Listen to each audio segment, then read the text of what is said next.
तो दोस्तों, अगर मैं आपको कहूं कि स्क्विड गेम को बनाने के लिए जिस मूवी से इंस्पिरेशन लिया गया है, आज मैं वो मूवी आपको बताने जा रहा हूं, तो आप लोग क्या कहोगे? स्क्विड गेम आया था 2021 में एंड जिस मूवी के बारे में हम आज बात करने वाले हैं वो 2014 में आया था।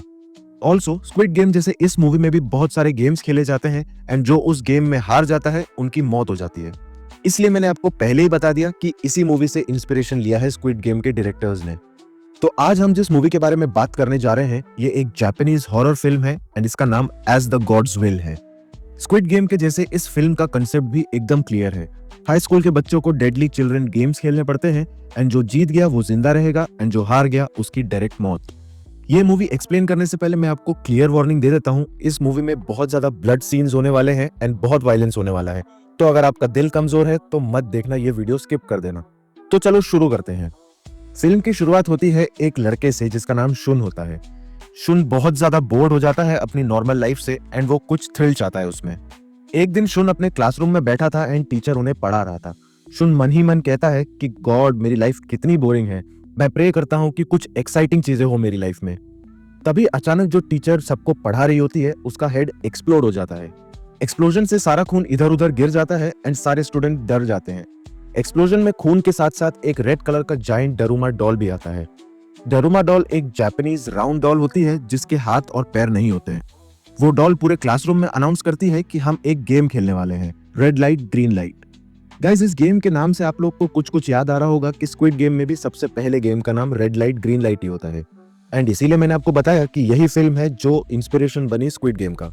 अब इस गेम के रूल बहुत ही सिंपल है। जब दरुमा डॉल ब्लैक बोर्ड की तरफ देखता है तो सारे स्टूडेंट्स मूव कर सकते हैं एंड जैसे ही वो घूमता है स्टूडेंट्स की तरफ तो सबको फ्रीज होना पड़ता है। जब वो डॉल स्टूडेंट्स को देखता है एंड अगर उनमें से कोई भी स्टूडेंट मूव हुआ तो उसका सर एक्सप्लोड हो जाएगा एंड वो मर जाएगा। एक्सप्लोजन के साथ साथ खून तो आएगा ही, साथ में रेड कलर के मार्बल्स भी आएंगे। गेम शुरू हो जाता है एंड डरुमा डॉल ब्लैक बोर्ड की तरफ देखने लगता है। जैसे ही वो डॉल वापस स्टूडेंट्स की तरफ देखता है तब सारे स्टूडेंट्स एकदम डर जाते हैं। उनमें से एक स्टूडेंट हिल जाता है एंड बूम, उसका सर एक्सप्लोड हो जाता है एंड हर तरफ खून एंड रेड कलर के मार्बल्स फैले होते हैं। एक के बाद एक सारे स्टूडेंट्स मरने लग जाते हैं, हर तरफ ब्लड ही ब्लड एंड हर तरफ रेड कलर के मार्बल्स फैल जाते हैं। यहाँ हम व्यूअर्स देख पाते हैं कि नीचे बहुत सारे स्टूडेंट्स की लाशें बिछी होती हैं। तभी शुन साइड में देखता है तो उसके साथ एक और जिंदा बंदा बचा रहता है। ये दोनों डिस्कस करते हैं कि ये लेवल कैसे क्रॉस किया जाए ताकि ये लोग जिंदा बच जाएं। तभी डरूमा डॉल ब्लैक बोर्ड की तरफ घूमता है एंड शुन देख लेता है कि उसके पीछे एक रेड कलर का बटन है। शुन उस लड़के को कहता है कि शायद इस बटन को दबाने से ये गेम खत्म हो जाएगा। लेकिन दिक्कत बस ये थी कि उस बटन के जस्ट ऊपर एक टाइमर भी था। इन दोनों में से किसी को उस टाइमर के खत्म होने से पहले जाके वो रेड स्विच दबाना था। वो लड़का प्लान बनाता है कि नीचे इतनी लाशें बिछी हैं, अगर तुम चल के जाओगे तो नहीं पहुंच पाओगे ऑन टाइम। वो लड़का शुन को कहता है, मैं नीचे झुकता हूँ, तुम मेरे कंधे पे चढ़ जाओ एंड जंप करके जाके वो रेड स्विच दबा दो। पहले तो शुन मना कर देता है ये बोल के कि मैं बहुत ज्यादा डर गया हूँ एंड मुझसे नहीं हो पाएगा।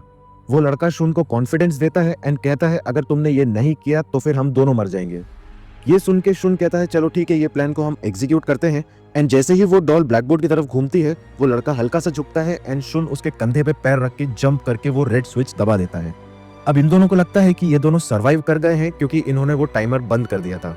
लेकिन सच तो यह है कि दूसरे लड़के का भी हेड एक्सप्लोड हो जाता है एंड वो मर जाता है। तभी वो डॉल शुन को बताता है कि इस गेम का सिर्फ वही विनर होता है जो ये रेड बटन दबाएगा एंड इस बार तुमने दबाया है एंड इसलिए तुम ही विनर हो। शुन की आंखों के सामने इतनी सारी मौत देख शुन की हालत बहुत ज्यादा टाइट हो जाती है। वो अकेला सर्वाइवर होता है एंड वो अपने क्लासरूम से बाहर भागने लगता है। जैसे ही वो क्लासरूम से बाहर निकलता है उसको अपनी चाइल्डहुड फ्रेंड इचिका दिखती है। इचिका शुन को कहती है कि मेरे क्लासरूम में भी यही गेम खेला गया था एंड मैं अकेली सर्वाइवर हूँ। दोनों लोग प्लान करते हैं कि इस स्कूल बिल्डिंग से बाहर निकलना है कुछ भी करके। बाहर निकलने का रास्ता ढूंढते ढूंढते ये लोग बास्केटबॉल कोर्ट में आ जाते हैं। बास्केटबॉल कोर्ट में ये दोनों देखते हैं कि और भी स्टूडेंट्स वहां होते हैं माउस जैसे कपड़े पहने हुए। ये दोनों उन चूहे जैसे कपड़े वालों से बात करते हैं एंड तभी बास्केटबॉल कोर्ट का फ्लोर क्रैक होने लगता है। देखते ही देखते बास्केटबॉल कोर्ट का फ्लोर एकदम गायब हो जाता है एंड नीचे से एक बहुत बड़ी रोबोटिक बिल्ली आती है। ये सब देख के सारे स्टूडेंट्स बहुत ज्यादा डर जाते हैं एंड इधर उधर भागने लग जाते हैं। वो बिल्ली रैंडमली किसी को भी मार रही होती है। जो सर्वाइवर्स हैं उनको समझ नहीं आ रहा होता कि कैसे इस लेवल को पार करें। तभी शुन नोटिस करता है कि उस बिल्ली के गले में एक बास्केटबॉल हुप बंधा होता है। तभी शुन इधर उधर देखता है, तब उसको एक बास्केटबॉल घंटी के आकार का दिखता है। अब दोस्तों, आपने वो कहावत तो सुनी ही होगी, बिल्ली के गले में घंटी कौन बांधेगा। बस वही गेम यहाँ पे खेला जा रहा है। इन लोगों को इस घंटी को जो बिल्ली के गले में बास्केटबॉल हुप है उसके अंदर डालना है एंड ये गेम कंप्लीट। जैसे ही ये सब इनको रियलाइज होता है, जो बास्केटबॉल खेलने में सबसे बेस्ट बंदा है वो उस घंटी को उठाता है एंड वो शूट करता है। जैसे ही वो बंदा शूट करता है, वो बिल्ली अपने हाथों से उस घंटी को रोक लेती है। ये सब कुछ देख के ये लोग शॉक में रह जाते हैं एंड वो बिल्ली इस घंटी को उस बंदे के ऊपर फेंक के मार डालती है। वो बिल्ली जैसे ही इचिका को खाने जा रही होती है, तभी शुन चूहे जैसे कपड़े पहन के आ जाता है। बिल्ली डिस्ट्रैक्ट हो जाती है एंड इचिका बच जाती है। शुन नोटिस करता है कि उस बिल्ली के पीछे रस्सियां लटकी हुई है। शुन एक प्लान बनाता है कि उस बिल्ली के पीछे चढ़ के उसको रब करेगा ताकि वो थोड़ा सा काम हो जाए। स्ट्रेंजली ये प्लान वर्क कर जाता है एंड सारे स्टूडेंट्स उस बिल्ली के पीठ पे चढ़ते हैं एंड उसको रब करते हैं। बिल्ली बहुत ज्यादा काम हो जाती है एंड ऑलमोस्ट सो जाती है। ये लोग फटाफट से घंटी डालने के लिए जा रहे होते हैं, लेकिन इनके बीच में लड़ाई हो जाती है।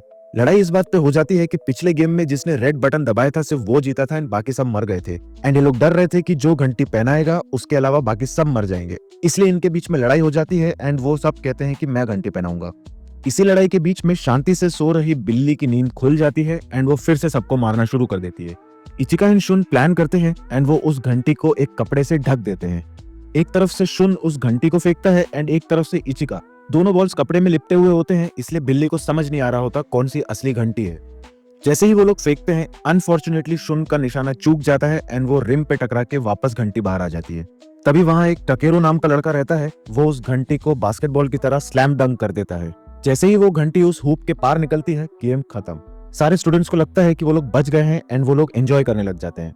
तभी उस कैट के मुंह में से स्मोक निकलता है एंड सारे बच्चे बेहोश हो जाते हैं। यहाँ पे सीन कट हो जाता है एंड नेक्स्ट सीन में हम लोग देख पाते हैं बाहर की दुनिया। बाहर की दुनिया में जब टीवी स्क्रीन्स पे न्यूज चैनल देखती है जनता, तब उनको पता चलता है कि एक बहुत बड़ा क्यूब उनके कंट्री के ऊपर हवर कर रहा होता है। पूरी दुनिया में हाई स्कूल के बच्चों को ऐसे गेम खिलाए जा रहे हैं एंड वो उस क्यूब के अंदर हैं। पब्लिक में केओस हो जाता है for the well being of their children. तभी यहाँ पे सीन कट हो जाता है एंड नेक्स्ट सीन में हमको दिखाया जाता है एक बहुत poor slum area. Slum area में बहुत सारे गरीब लोग बैठे रहते हैं एंड उन गरीब में से एक के पास एक खराब रेडियो होता है। एक रैंडम बंदा आता है एंड वो बस टच कर देता है उस रेडियो को एंड रेडियो सही हो जाता है। बैक इनसाइड द क्यूब ये लोग उस स्मोक से बेहोश हो गए थे एंड प्रोमोट हो गए थे नेक्स्ट लेवल के लिए। नेक्स्ट लेवल पे शुन एक दोस्त से मिलता है जिसका नाम शोको होता है। हम लोग को फ्लैशबैक में दिखाया जाता है कि शोको एक रूफ से सुसाइड करने जा रही होती है, लेकिन शुन उसको रोक लेता है। तब से शोको को शुन पे क्रश हो जाता है, लेकिन वो कभी बताती नहीं है उसको। वापस ये लोग गेम में जब मिलते हैं तो बहुत ज्यादा खुश होते हैं एक दूसरे से मिलके।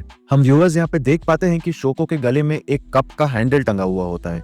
फ्लैशबैक में हमको दिखाया गया था कि जब शोको सुसाइड करने जा रही थी एंड जब शुन ने उसको रोक लिया था तो फ्रस्ट्रेशन में उसने कप तोड़ दिया था। शोको आज भी उस याद में इस कप के हैंडल को अपने गले से टांग के रखती है। इस लेवल में शोको और शुन के अलावा दो और लोग होते हैं, एक लड़का और एक लड़की। लड़के को ऐसा दिखाया जाता है कि वो बहुत ज्यादा इंटेलिजेंट है। तभी उस कमरे का एक दरवाजा ओपन हो जाता है एंड 4 कोकेशी डॉल्स अंदर आती है। यहाँ हम व्यूवर्स को समझ में आ जाता है कि थर्ड लेवल स्टार्ट हो गया है। इस गेम में हर इंडिविजुअल को ब्लाइंड फोल्डेड होकर नीचे बैठना होता है एंड वो चारों डॉल्स उसके आसपास घूम रही होती है। चारों डॉल में से एक रैंडम डॉल उस बंदे के पीछे आके खड़ी हो जाती है एंड उस ब्लाइंड फोल्डेड बंदे को गेस करना होता है कि कौन से डॉल उसके एग्जैक्ट पीछे खड़ी है। ये गेम सुनने में जितना आसान लग रहा है उतना आसान होता नहीं है। सबसे पहले वो स्मार्ट इंटेलिजेंट बंदा जाता है, लेकिन वो फेल हो जाता है। वो गलत डॉल का नाम ले लेता है एंड उसकी मौत हो जाती है। दूसरी लड़की की बारी आती है एंड वो ब्लाइंड फोल्डेड होकर बैठ जाती है, लेकिन गेस करने के लिए उसने ज्यादा टाइम ले लिया होता है, इसलिए उसकी भी मौत हो जाती है। जब शुन की बारी आती है तब हम व्यूअर्स को दिखाया जाता है कि उसने भी टाइम क्रॉस कर लिया है। तब सारी डॉल्स हंसने लगती है उस पे एंड बोलती है कि अब तुम मरने वाले हो। तभी शुन उनके ऊपर हंसने लगता है एंड कहता है मेरा टाइम अभी तक खत्म नहीं हुआ एंड वो करेक्ट जवाब दे देता है। सारी डॉल्स कंफ्यूज हो जाती है। शुन उनको बताता है कि पिछले राउंड में उसने उन डॉल्स की आवाज को रिकॉर्ड कर लिया था एंड उसने वही रिकॉर्डिंग प्ले कर दिया, ये बोल के कि टाइम खत्म हो गया है। ये सब सुनने के बाद डॉल्स एक एक करके ब्लास्ट हो जाती हैं क्योंकि शुन ने सही जवाब दिया था। ये लोग ये राउंड भी जीत गए हैं एंड नेक्स्ट लेवल के लिए आगे प्रमोट हो जाते हैं। जब ये लोग प्रमोट होके आगे बढ़ते हैं तब ये लोग एक हॉलवे में आते हैं। हॉलवे में एक और कोकेशी डॉल होती है। इस बार इस डॉल का गेम अलग होता है। ये डॉल उन लोग को मारती है एंड एलिमिनेट करती है जिसने दूसरे प्लेयर्स के साथ हाथ नहीं मिलाया होता। इस गेम का नाम बहुत ही सिंपल हैंड होल्डिंग होता है। जब शुन, शोको एंड एक रैंडम स्टूडेंट हाथ पकड़ के खड़े रहते हैं तब वो डॉल इनको कुछ नहीं करती, लेकिन तभी इचिका नजर आती है एंड उसने किसी का भी हाथ नहीं पकड़ा होता। शुन अपना हाथ छुड़वा के तुरंत इचिका के पास जाता है एंड जंप करके उसका हाथ पकड़ लेता है। वो डॉल इचिका को भी कुछ नहीं करती। ये चारों लोग आगे बढ़ते हैं तब उनको सामने एक वॉल्ट दिखाई देता है जो दीवार से बाहर निकला हुआ होता है। उस वॉल्ट के आगे भी कुछ स्टूडेंट्स खड़े रहते हैं एंड उसमें से 2 लोग लड़ाई कर रहे होते हैं। वो लोग लड़ाई इसलिए कर रहे होते हैं क्योंकि उस वॉल्ट में सिर्फ 7 कीज डाल सकते हैं एंड 7 कीज के साथ साथ 8 स्टूडेंट्स होते हैं। तो अमाया नाम का एक बंदा होता है जो उसके बगल में खड़े हुए लड़के के साथ लड़ाई करता है एंड उसको मार देता है। सिर्फ जब 12 सेकंड ही बचे होते हैं टाइमर पे, ये लोग सातों चाबी अंदर डाल देते हैं एंड घुमा देते हैं। ये सातों लोग जश्न मनाते हैं कि ये वाला लेवल भी इनसे पार हो गया। ये लेवल क्रॉस होने के बाद सबको नए नए कपड़े दिए जाते हैं एंड ये लोग नेक्स्ट लेवल में एंटर करते हैं। नेक्स्ट लेवल में एक स्नोई एरिया दिखाया जाता है। अचानक से एक बहुत बड़ा पोलर बेयर उनके सामने आके खड़ा हो जाता है एंड ये लोग डर जाते हैं। ये पोलर बेयर इनको गेम के रूल्स समझाता है एंड कहता है कि ये गेम है टेल द ट्रूथ।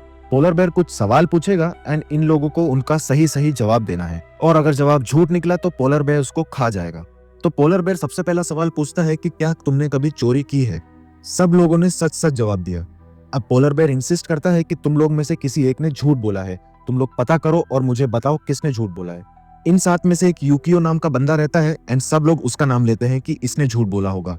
बेयर उसको मार डालता है एंड खा जाता है। बेयर अगला सवाल पूछता है कि क्या तुमको कभी शुन पे क्रश हुआ है। अब सारे लड़के एंड शो को मना कर देते हैं कि नहीं, मुझे कभी क्रश नहीं हुआ। बेयर फिर से कहता है कि तुम लोग में से कोई एक झूठ बोल रहा है एंड मुझे बताओ कौन है वो झूठा। अब इस बार सारे लोग शोको का नाम लेते हैं एंड बोलते हैं कि इसी ने झूठ बोला होगा। शुन कहता है कि शोको ने झूठ नहीं कहा है, उसको मुझ पे कोई क्रश नहीं है। लेकिन शुन के अलावा सब ने शोको का नाम लिया था, इसलिए बेयर उसको मार डालता है। जैसे ही शोको मर जाती है, पूरा खून ही खून हो जाता है। इससे शुन को पता चल जाता है कि वो झूठ नहीं कह रही थी। शुन एकदम डेवास्टेटेड हो जाता है शोको के मरने से एंड वो एकदम से सोचता है, अगर हम सब लोग सच बोल रहे हैं तो झूठ सिर्फ एक ही चीज बोल रही है, वो है पोलर बियर। शुन एकदम से पोलर बेयर को कहता है कि तुम झूठ बोल रहे हो, तुम झूठे हो। ये सब सुन के पोलर बेयर रोने लग जाता है एंड वो व्हाइट से ब्लैक कलर में हो जाता है। क्यूब के बाहर नॉर्मल दुनिया में क्राउड पागल हो गई है। वो इन बच्चों को न्यूज में देख देख के बहुत ज्यादा परेशान फील कर रही होती है एंड ये लोग सड़क पे निकल आते हैं। ये लोग गवर्नमेंट से मांग करते हैं कि इन बच्चों को जिंदा वापस लेके आया जाए। वापस क्यूब के अंदर शोको जो कप का हैंडल अपने गले में पहनती थी, उसको शुन उठा के अपने पास उसकी याद में रखा रहता है। हम व्यूअर्स देख पाते हैं कि पांचों लोग जो बचे थे पिछले गेम से, सब लोग नेक्स्ट लेवल पे प्रमोट हो गए हैं। नेक्स्ट सेटअप जो दिखाया जाता है वो एक रशियन स्टाइल कैसल होता है। पांचों सर्वाइवर्स एक दूसरे से बात कर रहे होते हैं, तभी वहां पे रशियन डॉल आ जाती है। पहले रशियन डॉल का नाम फिटनेस होता है एंड उसके अंदर से दो और डॉल्स निकल आती है। एक का नाम इंटेलिजेंस होता है एंड एक का नाम इमेजिनेशन। वो डॉल इन पांचों को बताती है कि हम लोग जो गेम खेलेंगे उसका नाम है डेविल एंड सर्वाइवर्स। एक बंदा डेविल बनेगा एंड उसको बाकी लोगों को ढूंढना है। एक डॉल 5 स्टिक अपने मुंह से निकालती है एंड उसमें से एक स्टिक रेड कलर की होती है। रेड कलर की स्टिक अमया को मिलती है एंड वो इस गेम में डेविल बनेगा। गेम शुरू होता है एंड अमया उस कैन के पास खड़ा रहता है जिसे सर्वाइवर्स को किक करना होता है। सर्वाइवर्स में उस कैन को किक करने वाला बच जाएगा एंड बाकी सब मर जाएंगे। इफ इन केस अमया सारे सर्वाइवर्स को पकड़ लेता है देन अमया बच जाएगा एंड बाकी सब मर जाएंगे। ये सब कुछ सुनने के बाद जैसे ही गेम शुरू होता है, सारे सर्वाइवर्स छुपने चले जाते हैं। अमया एक एक करके सर्वाइवर्स को पकड़ लेता है। पहले इजी और कोटारो को पकड़ लेता है, फिर उसके बाद इचिका को भी पकड़ लेता है। अब सिर्फ लास्ट एक बंदा शुन बचता है जिसको पकड़ना बाकी है। शुन को एक आर्मर नजर आता है जिसके साथ एक हेलमेट पड़ा हुआ था जिससे वो अपना चेहरा छुपा सके। आर्मर पहनने के बाद अमया के सामने शुन जाके खड़ा हो जाता है पूरे रोले में। अमया शुन से हाथापाई करने का ट्राई करता है जिससे उसका हेलमेट गिर जाए एंड वो शुन का चेहरा देख सके। लेकिन शुन अमया को एक चेन से बांध देता है जो कि दूसरी तरफ से आर्मर से बंधा होता है। जैसे ही अमया चेन से बंध जाता है, शुन उस आर्मर को उतार के नीचे पानी में फेंक देता है ताकि अमया भी उसके साथ पानी में गिर जाए। अमया बहुत ज्यादा स्ट्रांग होता है एंड वो लटक के ऊपर आ जाता है। अब यहाँ पे रेस होती है उस कैन को पहले कौन किक करेगा। शुन और अमया दोनों बहुत तेज दौड़ लगाते हैं ताकि वो पहले पहुंच के किक कर सके उस कैन को। शुन पहले पहुंच जाता है एंड वो उस कैन को किक कर देता है। वो एक्सपेक्ट करता है कि कुछ एक्सप्लोजन होगा, लेकिन कुछ नहीं होता। सिर्फ सूरज डूब जाता है एंड रात हो जाती है। जितने भी सर्वाइवर्स को जेल में डाला था अमया ने, सब खुल जाते हैं एंड वापस बाहर आ जाते हैं। वो तीनों डॉल्स बाहर आती है एंड बताती है कि तुम सब विनर हो। ये गेम एक टेस्ट था कि कौन खुद को सैक्रिफाइस कर सकता है दूसरों को बचाने के लिए। डॉल आगे कहती है कि तुम पांचों ने यूनिटी दिखाई एंड खुद का ना सोच के बाकी चारों का सोचा, एंड इसी वजह से तुम सब विनर हो इस गेम के। जैसे ही डॉल ये सब कहती है, पीछे फायरवर्क स्टार्ट हो जाता है। पटाखे फूटते हैं आसमान में। तभी उन डॉल में से एक खुल जाती है एंड अंदर आइसक्रीम रखी हुई होती है। दूसरी डॉल उन सबको बताती है कि ये तुम लोग का गिफ्ट है इस लेवल तक पहुंच के इसको क्रॉस करने के लिए, so you guys have earned it and enjoy. जैसे ही ये लोग आइसक्रीम खाते हैं तो इनके स्टिक पे कुछ लिखा हुआ होता है। अमया और शुन के आइसक्रीम स्टिक पर विनर लिखा रहता है, बाकी 3 लोगों के उसमें डेथ लिखा रहता है। क्यूब के बाहर लोग सेलिब्रेट कर रहे होते हैं जैसे कि ये लोग एक गेम शो देख रहे हो। तभी वो बूढ़ा आदमी जो रेडियो सही कर देता है स्लम में, उसको दिखाया जाता है। शुन के मन में बहुत सारी बातें चल रही थी, जैसे कि जिस गॉड को चेंज के लिए प्रे किया था वो शायद एग्जिस्ट ही नहीं करता। फिल्म के लास्ट सीन में एक प्रोग्रामर को भागते हुए दिखाया जाता है जैसे कि वो दुनिया बचाने के लिए दौड़ रहा हो। यहाँ पे हम व्यूअर्स को एक हिंट मिलता है कि ये सब एक ह्यूमन कर रहा है। तभी शिन पीछे मुड़ता है एंड उस ओल्ड मैन को दिखा के फिल्म खत्म हो जाती है। दोस्तों, ये फिल्म सरफेस पे एक क्रेजी डेथ गेम मूवी लगती है, लेकिन अगर हम थोड़ा ध्यान से सोचें तो हमको इसमें बहुत सारे मैसेजेस मिलेंगे। जैसे शुन पहले प्रे कर रहा था कि उसको लाइफ में कुछ एक्साइटमेंट चाहिए है एंड उसको वो एक्साइटमेंट मिल भी जाता है, लेकिन बहुत ही गंदे तरीके से। दूसरा, जो गेम्स दिखाए गए हैं वो सारे बच्चों के गेम हैं। इन इनोसेंट बच्चों के गेम्स को डेडली बना दिया गया है। ये रिप्रेजेंट करता है कि कैसे सोसाइटी में इनोसेंस कहीं खो गया है एंड वायलेंस बहुत ज्यादा नॉर्मलाइज हो गई है। मूवी का title as the gods will, मतलब जैसा भगवान चाहे, लेकिन एंडिंग में हमको ऐसी हिंट मिलती है कि ये सब कुछ ह्यूमन कंट्रोल था। फिल्म का कंसेप्ट बहुत ही यूनिक है। स्क्विड गेम से 7 साल पहले ये मूवी रिलीज हुई थी एंड इसीलिए मैंने आप लोग को बताया कि स्क्विड गेम की इंस्पिरेशन इसी फिल्म से आई है। गेम्स जो भी दिखाए गए हैं सब क्रिएटिव और बिजार होते हैं। मूवी बहुत ही फास्ट पेसिंग वाली है एंड सीजीआई में जानबूझ के खून खराबा दिखाया गया है। अगर तुम लोग को स्क्विड गेम पसंद आई है तो ये मूवी भी तुम लोग को जरूर अच्छी लगेगी। तो भाई लोग, ये थी पूरी movie as the gods will की कहानी। एक बहुत ही क्रेजी मूवी जहाँ पे स्कूल किड्स के साथ डेडली गेम्स खेले जाते हैं। अगर तुम लोग को ये एक्सप्लेनेशन पसंद आया तो लाइक करो एंड कमेंट में मुझे बताओ कि कौन सा गेम सबसे ज्यादा स्कैरी लगा तुमको। एंड जाते जाते सब्सक्राइब करो for more movie explanations and याद रखना, careful what you wish for. मिलते हैं दोस्तों अगले वीडियो में, तब तक नमस्ते।